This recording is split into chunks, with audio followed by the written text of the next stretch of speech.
This is how you can open the rear brake cylinders if you have electronic parking brake. And before you do that, it is good idea to hook up some battery charger or maintainer. So I have my scanner already connected.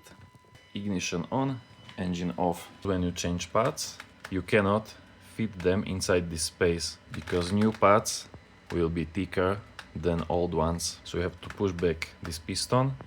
But if you have electronic parking brake, you will need OBD2 scanner to do that. Now there is also service menu, but when I am doing service resets, I like to go first do auto search, and then once I am connected to car, I will choose these common special functions, but depends on which scanner you're using.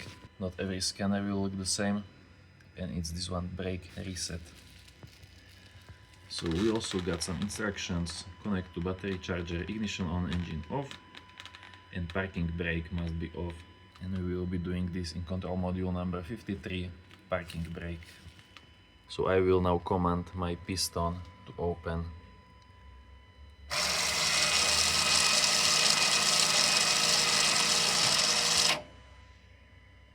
So brake calipers has been opened, turn ignition off. Now I will not do that right now, I want to show you. So now you are supposed to change your brake pads. If you are changing on your own car, I recommend following scanner instructions. So in that case you would have to turn ignition off and then connect one more time after you are finished changing pads. But since I am not changing this, I can use this close brake calipers just so you can see this piston moving.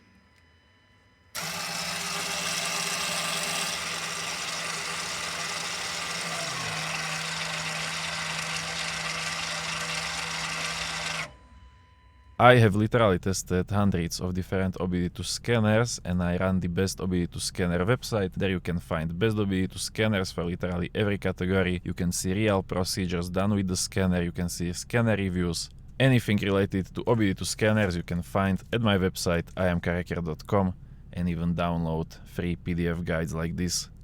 Yeah, so this is how you would do brake pad replacement with this MuCar 892 Bluetooth or other scanners as well.